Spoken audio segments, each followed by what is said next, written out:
우리 먼저 옆 사람에게 이렇게 인사하면 좋겠습니다. 새해 복 많이 받으세요. 새해 복 많이 받으세요. 새해 복 많이 받으세요. 2020년 새해가 밝았습니다. 오늘 이 자리에 오신 모든 성도님들, 2020년에는 더 크신 하나님의 큰 복을 받아 누리시기를 축복합니다. 아멘. 아마도 어제 저녁부터 지금 이 시간까지 새해 복 많이 받으세요 라는 인사를 적어도 한 50번에서 한 100번 정도 한 것 같습니다. 그렇게 우리는 새해가 되면 서로 새해 복 많이 받으세요 라고 인사를 합니다. 그런데 이 인사는 사실 해도 계속 하고 싶은, 또 들어도 계속 듣고 싶은, 질리지 않는 인사입니다. 왜 그렇습니까? 언제 들어도 좋은 인사말이기 때문입니다. 사실 이 땅을 살아가는 사람들 중에 복 받기를 원하지 않는 사람은 없습니다. 모든 인생은 다 복을 받아 누리며 살아가길 원합니다. 그렇다면 복된 인생은 어떤 인생이겠습니까? 복은 무엇입니까? 보통은 우리가 복이라고 생각을 하면 잘 먹고 잘 사는 것, 건강하는 것, 또 형통한 것, 이런 것을 복으로 여깁니다. 그래서 새해 복 많이 받으세요 라고 인사할 때는 보통 올 한 해도 강건하시고 건강하십시오 라는 인사말이 포함이 되어 있습니다. 또 복이라고 하면 형통이 생각이 나지요. 올 한 해 새해 복 많이 받으세요 라는 인사말은 올 한 해 거칠 것 없이, 장애물 없이 잘 좋은 일만 있기를 바랍니다 라고 하는 인사가 포함이 되어 있습니다. 정말로 우리가 이렇게 인사하는 대로 새해 복을 많이 받아서 2020년 우리 모두가 형통하게 되면 얼마나 좋을까요? 모두가 건강하게 되면 얼마나 좋겠습니까? 그런데 아쉽고 또 안타깝게도 우리는 진실을 알고 있습니다. 무엇입니까? 우리가 서로를 이렇게 축복하고 복을 빌어주어도 우리의 인생이란 우리가 원하지 않은 때에 우리가 원하지 않는 방법으로 때로는 병이 찾아오기도 하고 건강이 나빠지기도 하고 또 생각지 못한 그 장애물들로 우리의 인생에 역경과 고난이 찾아온다는 것을 우리는 알고 있습니다. 또한 우리가 정말 원하는 대로 복을 빌어주는 대로 우리가 정말 건강하고 모든 일이 잘 된다고 하더라도 우리는 그 인생이 건강하고 형통하기에 정말 복된 인생이 된다, 그것이 아니라는 것을 알고 있습니다. 구약 성경의 솔로몬 왕은 우리가 원하는 복을 많이 받아 누린 사람 중에 한 사람입니다. 그는 부와 명예를 가졌습니다. 힘과 권력이 있었고 건강을 누렸습니다. 거칠 것 없이 정말 복된 삶을 살았다고 우리는 볼 수 있습니다. 그러나 그가 인생의 말년에 자신의 인생을 돌아보면서 이렇게 고백합니다. 전도서 2장 10절에서 11절 말씀입니다. 무엇이든지 내 눈이 원하는 것을 내가 금하지 아니하며 무엇이든지 내 마음이 즐거워하는 것을 내가 막지 아니하였으니 이는 나의 모든 수고를 내 마음이 기뻐하였음이라. 이것이 나의 모든 수고로 말미암아 얻은 몫이로다. 그 후에 내가 생각해 본즉 내 손으로 한 모든 일과 내가 수고한 모든 것이 다 헛되어 바람을 잡는 것이며 해 아래 무익한 것이로다. 아멘. 솔로몬은 자신이 원하는 것을 다 했다, 그렇게 고백합니다. 내가 마음으로 즐거워하는 것이라면 다 해보았다, 그렇게 고백합니다. 그러나 그 모든 것을 경험한 후에 자신이 어떠한 결론을 냅니까? 나는 참 복된 인생을 살았구나, 그렇게 결말을 냅니까? 그렇지 않습니다. 돈이, 권력이, 형통한 삶이 참 복인 줄 알고 살고 그렇게 왔는데 내 인생이 참 헛되었구나. 내 인생에 그러한 것들은 바람같이 사라지고 또 무익하구나. 그렇게 말합니다. 무슨 말입니까? 우리의 인생에 참 복은요, 사실 건강이 아니라는 것입니다. 우리의 인생이 참 복된 인생이 되기 위해서는 그냥 형통하기만 해서 부와 명예만 따라온다고 해서 우리가 복된 인생을 살아갈 수 있는 것이 아니라는 성경의 말씀입니다. 그렇다면 우리는 어떻게 정말로 복된 인생을 살아갈 수 있습니까? 2020년 어떻게 우리는 정말로 새해 복을 많이 받으며 살아갈 수 있을까요? 그 답은 천지를 지으신 여호와 하나님의 말씀 속에 있는 줄로 믿습니다. 오늘 본문 시편 1편 1절 말씀 우리 함께 한 목소리로 읽어보겠습니다. 복 있는 사람은 악인들의 꾀를 따르지 아니하며 죄인들의 길에 서지 아니하며 오만한 자의 자리에 앉지 아니하고. 아멘. 먼저 첫째로 성경은 죄에서 벗어난 사람이 복되다, 복된 인생을 산다라고 가르쳐 줍니다. 그렇습니다. 무엇보다 우리의 이 사람의 인생이 정말 복된 인생이 되기 위해서는 죄를 벗어나야 합니다. 죄를 벗어버려야 합니다. 그렇지 않습니까? 아무리 우리가 돈이 많고요, 우리가 건강해도 그 돈과 건강이 우리가 불법을 저질러서, 우리가 다른 사람과 싸워서, 다른 사람을 속여서 얻은 것이라면 그 인생이 어떻게 복된 인생이라 할 수 있겠습니까? 때문에 우리는 먼저 복된 인생을 살아가기 위해서 죄를 벗어버려야 되고 죄에서 벗어나야 합니다. 그런데 오늘 시편 기자는 죄에 대해서 이야기할 때에 세 가지 단계를 들어서 설명하고 있습니다. 1절을 보시면 복 있는 사람은 죄를 짓지 않는다, 그렇게만 말하지 않고 복 있는 사람은 악인의 꾀를 따르지 않고, 첫 번째입니다. 두 번째, 죄인의 길에 서지 아니하며, 세 번째, 오만한 자의 자리에 앉지 않아야 한다. 이렇게 죄에 대해서, 죄에 빠지는 것에 대해서 세 가지 단계로 설명하고 있습니다. 때문에 우리는 이것을 단계적으로 좀 살펴볼 필요가 있습니다. 먼저 악인들의 꾀를 따르지 않아야 합니다. 그렇게 권면하는데, 그렇다면 악인의 꾀는 무엇입니까? 악인의 꾀, 야고보서 3장 15절에서 16절에 보면 이런 말씀이 있습니다. 이러한 지혜는 위로부터 내려온 것이 아니요 땅 위의 것이요 정욕의 것이요 귀신의 것이니 시기와 다툼이 있는 곳에는 혼란과 모든 악한 일이 있습니다. 아멘. 성경은 이 땅에 지혜가 두 가지의 지혜가 있다고 그렇게 얘기합니다. 한 가지는 하늘로부터 오는 지혜입니다. 바로 하나님 아버지께서 우리에게 주시는 참된 지혜입니다. 이 지혜를 가지고 살아가는 사람은 다른 사람도 형통하게 하고 나도 형통하게 하는 그러한, 모두가 승리할 수 있는 그러한 지혜입니다. 반면 땅 위에 지혜가 있다, 그렇게 얘기합니다. 하늘 위에서 내려온 것이 아니라 땅에서 나온 지혜가 있다, 그렇게 얘기합니다. 바로 이것이 악인의 꾀입니다. 우리는 악인의 꾀를 우리가 살아가면서 주변에서 쉽게 볼 수 있습니다. 어떤 것이 있습니까?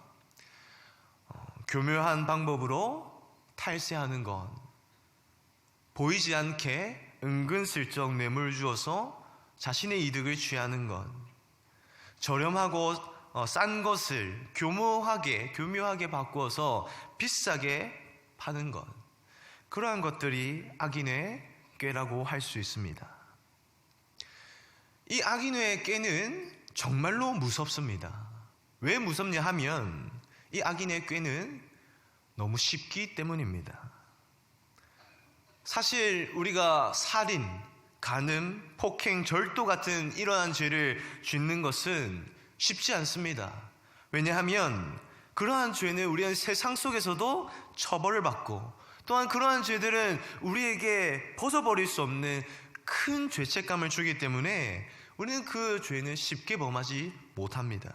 그러나 이 악인의 꾀를 쫓아가는 것, 아니 악인의 꾀를 따르는 것은 비교적 매우 쉽습니다. 그래서 어지간해서는 예수님을 믿는 성도라고 할지라도 이 악인의 꾀를 따라갈 수 있습니다. 왜냐하면 처벌도 받지 않고요, 또 세상 사람들은 오히려 이 꾀를 권장합니다.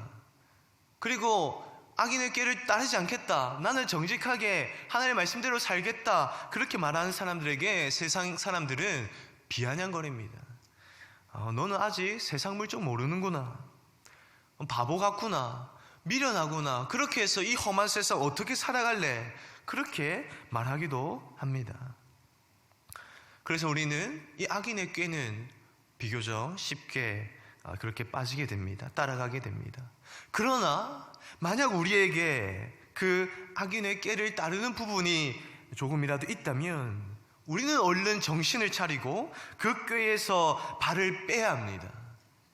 왜냐하면 우리 악인의 꾀를 한 걸음 두 걸음 쫓아가다 보면 오늘 시편 기자가 뭐라고 말합니까? 악인의 꾀를 따르다 보면 죄인의 길에 서게 될 것이다. 죄인들의 길에 서 있다 보면 오만한 자들, 곧 죄인들이 앉아있는 그곳에 앉아서 죄와 더불어 먹고 마시며 죄의 종노릇하게 될 것이다. 그렇게 시편 기자가 경고하고 권면하고 있는 것입니다. 악인의 꾀를 따르는 것, 사실 그렇게 중요하고 그렇게 심각한 문제가 아닌 것처럼 여겨지지만 그렇지 않습니다. 그 한 걸음이 우리를 죄의 종노릇하게 만들 수도 있다는 것입니다. 하나님께서는 이러한 이유로 초대 교회 시대에 이 악인들의 꾀를 따르는 한 부부를 아주 엄한 벌로 심판하셨습니다. 아나니아와 삽비라 부부입니다. 그 부부는 당시 많은 성도들에게 존경을 받았던 바나바라는 그 성도가 자신의 것을 팔아서 모든 것을 교회에 헌정한 것을 들었습니다. 그 이야기를 듣고 아주 부러웠습니다. 우리 부부도 나도 정말 그렇게 교회를 섬기면 좋겠다. 그 마음, 좋은 마음이죠. 그 좋은 마음이 들었습니다. 그래서 부부끼리 상의합니다. 여보, 우리도 주의 교회를 위해서 좀 헌신해야 되지 않겠습니까? 그렇게 하면서 자신의 것들을 팔아서 교회에 주고자 그렇게 마음을 정해서 결심을 합니다. 그런데 이 정작 이렇게 우리의 것을 팔아 교회에 헌납하려고 하는 순간 악인의 꾀가 찾아오는 것입니다. 유혹을 하는 것입니다. 어차피 좋은 일 하는 건데 굳이 다 드릴 필요가 있겠나? 조금만 조금만 드려도 괜찮지 않겠냐? 드리는 것이 중요하지, 마음이 중요하지, 얼마 정도는 감춰도 괜찮지 않겠나? 그러한 죄의 속삭임을 듣게 됩니다. 그리고 그 죄의 속삭임에 넘어가 버립니다. 그 결과로 어떻게 됩니까? 사도행전 5장 5절 이렇게 얘기합니다. 아나니아가 이 말을 듣고 엎드러져 혼이 떠나니 이 일을 듣는 사람이 다 크게 두려워하더라. 아멘. 아나니아와 삽비라, 물론 그들은 사실 교회를 속였고 또 하나님을 속이는 죄를 범했습니다. 그러나 사실 그 자리에서 즉각적인 그러한 심판을 받을 만한 죄라고 하기에는 어렵습니다. 그러나 하나님께서는 그 악인들의 꾀에 한번 넘어가는 것이 결국에는 죄인들의 길에 서게 되는 일이 될 것이고, 또 죄인들의 자리에 앉아서 사망의 종노릇하게 되는 첫걸음이 될 것이다 라는 것을 경고하기 위해서 이것으로 많은 사람들이 경각심을 느끼게 하기 위해서 하나님은 그러한 일들을 하셨습니다. 사랑하는 성도님 여러분, 세상은 오늘도 우리에게 매일매일 유혹합니다. 조금만 감추고, 조금만 속이고, 조금만 모른 척 그냥 넘어가면 훨씬 편하고 부하고 재미있는 삶을 살 수 있을 것이다. 그렇게 유혹합니다. 사실 뭐 그렇게 심각한 죄도 아닌 것 같고, 주위를 둘러보아도 뭐 대부분의 사람들이 뭐 그 정도는 사는데 나도 그 악인의 꾀 조금은 따라도 괜찮지 않을까, 우리는 그러한 마음이 들 수 있습니다. 그러나 우리는 반드시 기억해야 합니다. 세상의 지혜, 악인의 꾀를 따르다 보면 우리는 세상의 맛에 중독될 것입니다. 그리고 세상의 맛에 중독되면 우리는 세상의 사람들이 살아가는 그 방식대로 그 자리에 앉아서 죄와 더불어 먹고 마시게 될 수도 있습니다. 우리는 그것을 기억해야 합니다. 겉으로 보면 그런 세속적인 인생도 뭐 부하고 안락하고 재밌는 삶이라면 꽤 괜찮아 보이기도 합니다. 그러나 성경은 죄로 얼룩진 인생은 결코 복되다 말하지 않습니다. 바라기는 부하고 안락하고 재밌는 삶은 아닐지라도 죄가 없이 거룩하며 성결하며 존귀한 참된 복된 삶을 살아가시는 저와 성도님이 되시기를 간절히 축복합니다. 둘째로, 하나님께서는 하나님의 말씀을 묵상하는 자가 복되다라고 말씀하십니다. 오늘 본문 2절 말씀을 같이 한번 읽겠습니다. 오직 여호와의 율법을 즐거워하여 그의 율법을 주야로 묵상하는도다. 아멘. 그렇습니다. 정말 우리가 복 있는 사람, 복된 인생을 살아가고자 한다면 우리는 죄의 길, 죄를 따라가야 될 것이 아니라 이 하나님의 말씀을 따라가야 되는 줄로 믿습니다. 왜 그렇습니까? 하나님의 말씀이야말로 이것이 우리의 인생의 참된 위로이기 때문입니다. 참된 만족이 되기 때문입니다. 참된 기쁨이 되기 때문입니다. 하나님의 말씀은 신비입니다. 놀랍습니다. 성경이 그 모든 것을 기록하고 말하고 있습니다. 창세기 1장 1절에서 3절 뭐라고 얘기합니까? 태초에 하나님이 천지를 창조하시니라. 땅이 혼돈하며 공허하며 흑암이 깊음 위에 있고 하나님의 영은 수면 위에 운행하시니라. 하나님이 이르시되 빛이 있으라 하시니 빛이 있었고. 아멘. 하나님께서 말씀하셨습니다. 빛이 있으라. 그렇게 하니까 어떻게 됐습니까? 이 땅에 공허하고 혼돈하고 모든 것이 정리되지 않은 이 세상이 단 한순간에 정리되고 빛이 생겨났습니다. 할렐루야! 하나님의 말씀은 능력의 말씀입니다. 이뿐이 아닙니다. 이뿐만이 아닙니다. 하나님의 아들이신 예수 그리스도께서는 놀라운 말씀의 능력을 많이 보여주셨습니다. 예수님은 하루 종일 고생하여도 그물질하여도 단 한 마리의 물고기도 잡지 못한 베드로에게 찾아오셨습니다. 그리고 베드로에게 이렇게 말씀하셨습니다.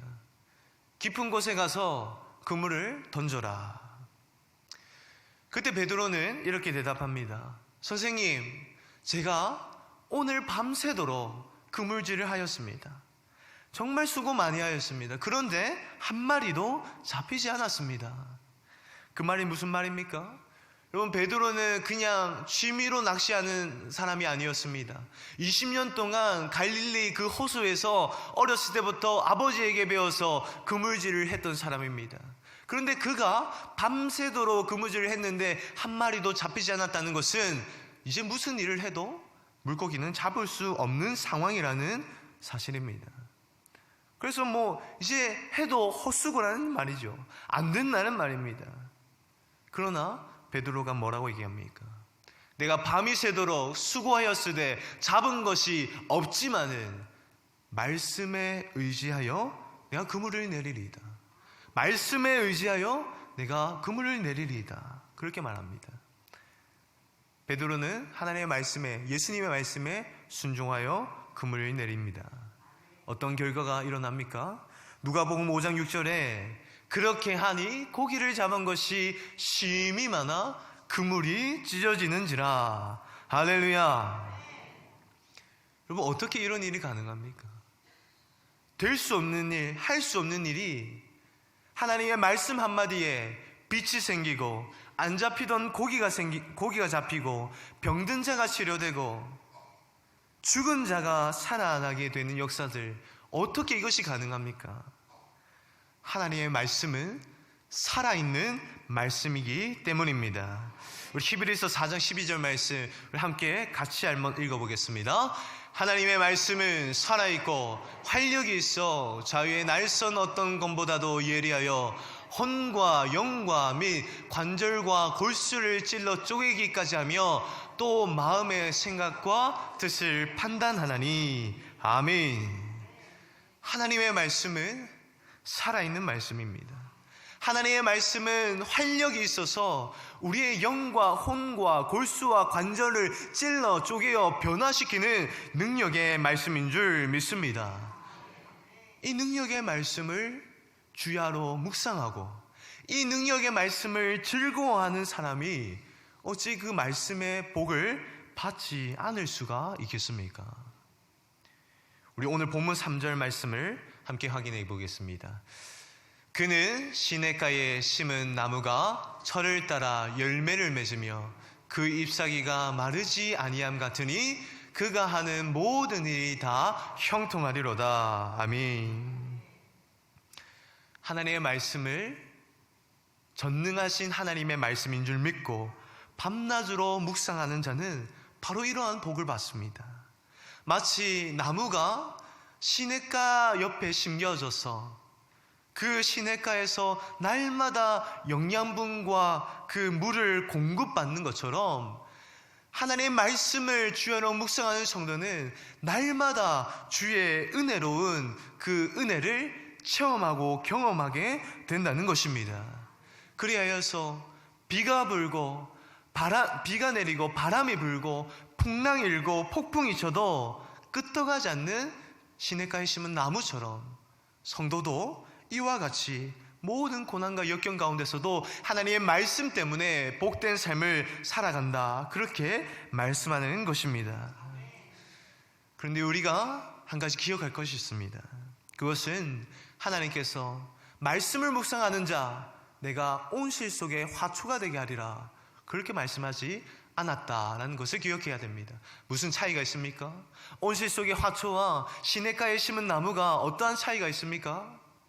온실 속의 화초는 고난이 없습니다. 비도 내리지 않고요, 적정한 온도에서 바람도 잘 불지 않습니다. 잘 살아갈 수 있습니다. 그러나 시냇가에 심은 나무는 날마다 은혜를 받고 영양분을 공급받기는 하지만 비도 맞습니다. 바람도 맞습니다. 때로는 태풍과 풍랑도 맞습니다. 따뜻한 햇빛도 맞겠지만 추운 겨울이 되면 그 추위에 떨기도 한다는 것입니다. 우리 성도의 삶이 바로 그렇다는 것입니다. 우리가 하나님의 말씀을 의지하여 말씀의 은혜로 살아가지만 우리의 삶 가운데는 고난이 있을 수 있습니다.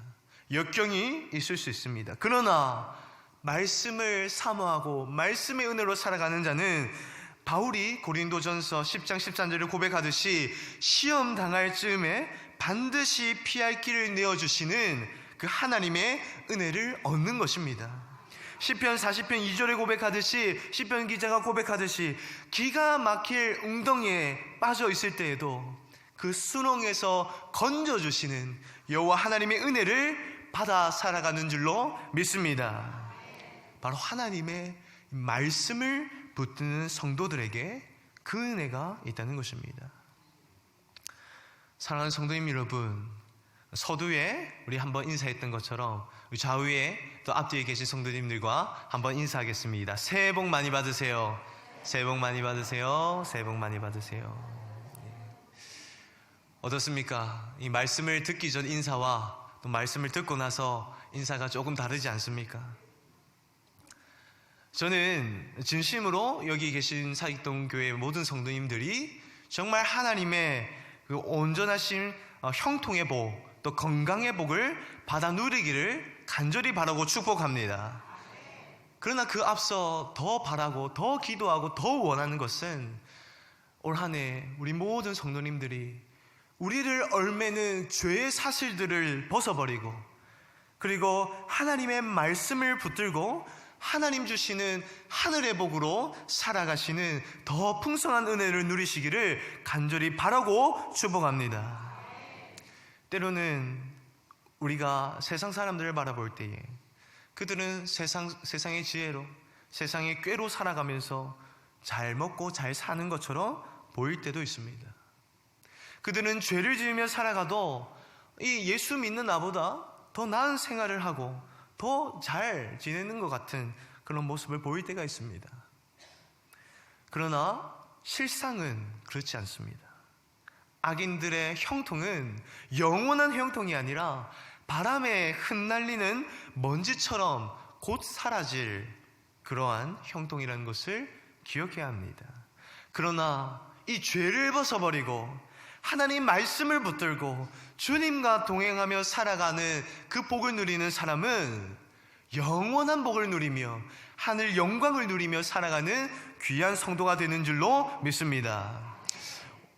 설교를 마무리하면서 오늘 본문 4절에서 6절까지의 말씀 함께 읽고 설교를 마무리하겠습니다. 악인들은 그렇지 아니하며 오직 바람에 나는 겨와 같도다.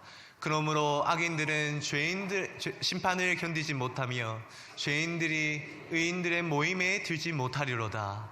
무릇 의인들의 길은 여호와께서 인정하시나 악인들의 길은 망하리로다. 아멘.